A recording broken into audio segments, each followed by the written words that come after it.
नमस्कार विद्यार्थी मित्रांनो, तलाठी भरती 2019ला विचारलेला मिश्रणावरील हा प्रश्न पाहू. जर 6% साखर समाविष्ट असलेल्या साखरेच्या 8 लिटर द्रावणाला उकळल्यानंतर 2 लिटर पाण्याचे बाष्पीभवन झाले तर उर्वरित द्रावणातील साखरेची टक्केवारी काय असेल? तर बघा विद्यार्थी मित्रांनो, हा प्रश्न आपल्याला एकदम सहजपणे सोडवता येईल. 8 लिटर द्रावण होते विद्यार्थी मित्रांनो, त्यातून 2 लिटर पाण्याची वाफ झाल्यामुळे आता किती लिटर द्रावण उरेल? 6. मग विद्यार्थी मित्रांनो, 8 मध्ये 6% काय आहे? साखर आहे. 6% काय आहे?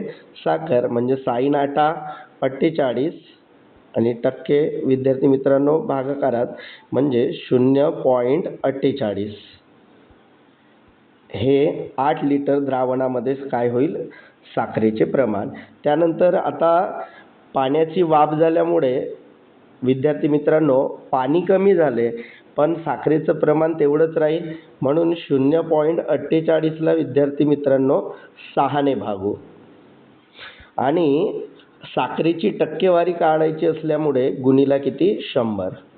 तर आता बघा बॅलन्स करण्यासाठी विद्यार्थी मित्रांनो इथे पॉईंट नंतर अंशामध्ये 2 अंक आहेत, म्हणून 2 शून्य द्या 6 वर. त्यानंतर विद्यार्थी मित्रांनो 100 वरचे 2 शून्य, 6 वरचे 2 शून्य कॅन्सल. 6 एक 6 आणि साईन आटा 48. म्हणजे विद्यार्थी मित्रांनो नवीन द्रावणामध्ये साखरेचं प्रमाण किती असेल? 8% आणि एवढ्या सहजपणे तुम्हाला उत्तर काढता येईल.